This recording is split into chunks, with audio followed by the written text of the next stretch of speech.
आज शाम को अचानक दोनों दीदी आ गई। मैंने विवेक को फ़ोन करके बताया कि दीदी आई हुई है, जल्दी घर आ जाना।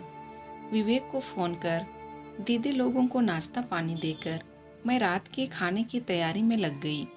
तभी विवेक भी आ गए। वो लोग आपस में बैठकर बातें कर रहे थे।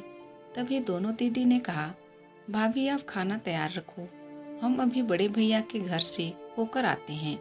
छाया ने कहा, दीदी खाना तैयार है, खाकर आराम से चले जाना, मैं तब तक सारा काम निपटा लूंगी। क्या भाभी, आपको तो बस अपने काम की पड़ी रहती है। अरे 2-4 दिन देर से काम कर लोगी और नहीं सोगी तो क्या फर्क पड़ेगा, हम कहाँ रोज रोज आते हैं। तब विवेक ने कहा, दीदी छाया सही कह रही है, खाना ठंडा हो जाएगा, पहले खाना खा लो, वैसे भी अब टाइम ज़्यादा हो रहा है, कल भैया के घर चले जाना। तू भी अब उसकी हाँ में हाँ मत मिला। अरे उनको पता चलेगा हम शाम की आई हुई हैं और अब तक नहीं आए तो उनको बुरा लगेगा ना। दोनों दीदी ने एक साथ कहा, हम अभी गए और अभी आए। यह कह दोनों बहनें हंसते हुए चली गई। यह पहली बार नहीं है, छाया की दोनों ननदों की हमेशा से यही आदत है, शाम को आएंगी और फिर गप्पे लड़ाती रहेंगी। जैसे ही खाने का टाइम हुआ, दोनों बड़े भाइयों से मिलने की कह चलती बनेगी। शुरू शुरू में तो छाया ने खाना नहीं बनाया। उसने सोचा खाना के समय वहाँ गई है तो खाना खाकर ही आएंगी। लेकिन देर रात आने के बाद दोनों ने साफ शब्दों में बोल दिया, छाया खाना तो हम अपनी माँ के साथ ही खाएंगे।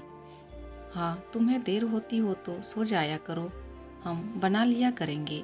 छाया ने कहा, दीदी सोने की बात नहीं, आपको पता है ना अगले दिन मुझे ऑफिस भी जाना होता है और सभी तैयारियां करनी होती है। बस यही दिक्कत है और कुछ नहीं। अब तो कई सालों से छाया को इन सब बातों की आदत पड़ गई थी। सासू माँ नहीं रही, फिर भी ननंदों की वही आदत। अरे बड़ी भाभी ने तो खाने के लिए बहुत जोर दिया, लेकिन हमने कह दिया विवेक हमारा इंतजार कर रहा होगा इसलिए हम आ गए, वरना खाना दोनों ने बनाया दिया था। छाया को पता था दोनों बहनें झूठ बोल रही हैं और वह छाया को सुनाने के लिए यह सब बातें कहती हैं। एक दिन छाया शाम के खाने के लिए तैयारी कर रही थी कि उसकी बड़ी ननंद आ गई। छाया ने नमस्ते करते हुए कहा, दीदी आपने तो आने की कोई खबर भी नहीं दी। खबर क्या देनी थी, अपना ही तो घर है।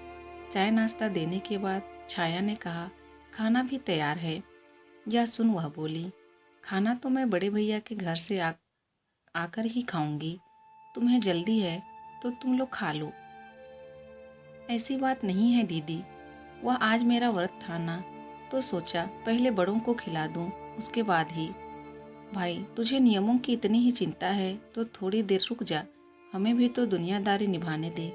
बड़े भैया को पता चला तो बुरा मान जाएंगे कि मैं उनसे मिलने नहीं आई, फिर आकर खाना खाती हूँ। और ननंद रानी बड़े भैया के घर चली गई। उनको पता था छाया का व्रत है, उसके बाद भी वह रात को 11 बजे वापस आई। छाया जल्दी से खाना डाल दे, बहुत भूख लगी है। बड़ी भाभी तो खाने पर बहुत जोर दे रही थी। मैंने कह दिया छाया मेरा इंतजार कर रही होगी, तूने और विवेक ने तो खा लिया होगा। नहीं दीदी, यह भी आप ही का इंतजार कर रहे थे। यह कहते हुए छाया ने दोनों बहन भाइयों के लिए खाना परोस दिया और खुद रोटियां सेकने लगी। छाया रोटी लेकर आई तो उसने देखा कि उसकी ननद रोटी को उलट पलट कर देख रही थी। उसने पूछा, दीदी क्या हुआ? कुछ नहीं, मुझे रोटी कुछ कच्ची लग रही है।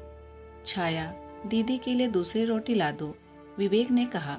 यह सुन छाया उनके लिए दूसरी रोटी अच्छे से सेक कर लाई। उसे देखकर भी उसके ननंद बोली, क्या छाया रोटी नहीं खिलानी तो वैसे ही बोल देती, क्या कच्ची रोटियां लाई जा रही है? नहीं दीदी, रोटी तो अच्छे से सेकी है। विवेक ने भी रोटी देखी तो बोला, दीदी रोटी तो सही है, तो क्या मैं झूठ बोल रही हूँ?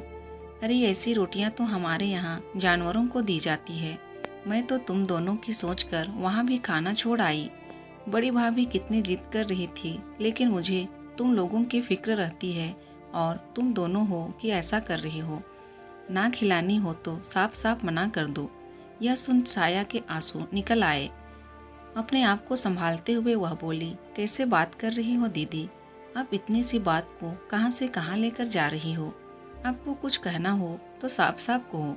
यह रोटियों का क्यों बहाना लगा रही हो? और आप यह बड़े भाई भाभी की बात तो रहने ही दो।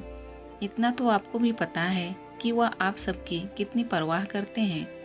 सासू माँ से सब सुन चुकी हूँ।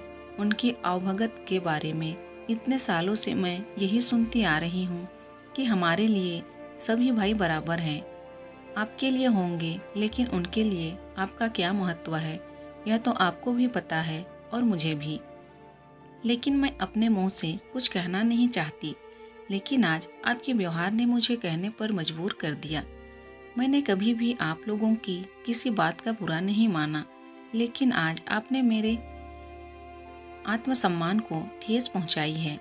मेरी इतने सालों की सेवा को आपने पल भर में मिट्टी में मिला दिया। आपसे मैं हाथ जोड़कर यही कहना चाहूँगी कि अगर आपको छोटों की इज्जत लेनी है तो बड़ों की तरह व्यवहार करना सीखें। अगर आपको मेरी कोई बात पसंद नहीं तो आप उसे प्यार से समझा सकती थी। मैं बुरा नहीं मानती, लेकिन काम भी मैं करूं और ताने भी मैं सहूं, यह अब मुझसे नहीं होगा। तेरे सामने छाया इतना बोल रही है और तू चुपचाप सुन रहा है। हम तो तुझ पर इतना मरते हैं और तू हमें घर बैठाकर बेइज्जत कर रहा है। अगर छाया ने अपनी बातों के लिए माफ़ी नहीं मांगी तो मैं फिर तेरी चौखट पर फिर कभी नहीं चढ़ूंगी। दीदी, अगर छाया गलत होती तो मैं एक बार नहीं 100 बार उसे माफ़ी मांगने के लिए कहता। आप मेरी बड़ी बहन हो, इज्जत करता हूँ आपकी, लेकिन इसका मतलब यह नहीं कि आपकी गलत बात को भी मैं सही कहूँ। वह भी मेरी पत्नी है और आज तक उसने पलटकर जवाब नहीं दिया। हर बात की एक सीमा होती है, उसका भी आत्मसम्मान है। आप मेरी बड़ी बहन हो और आपके लिए मेरे घर व दिल के दरवाजे हमेशा खुले हैं। आप जब चाहे आओ, यह आपका ही घर है। आगे जो आपका दिल कहता है। विवेक ने दोनों हाथ जोड़ दिए। यह सुन छाया की ननद कुछ न बोली और सुबह चुपचाप चली गई। छाया ने सोचा, जो रिश्ते बस हमें तकलीफ दे उसे दूर हो जाना ही बेहतर है। छाया ने कभी भी ननंदों का इज्जत सम्मान देने में कोई कमी नहीं रखी थी, लेकिन शायद कुछ लोग को ये सब रास नहीं आता। यही हाल छाया की ननंदों का भी था।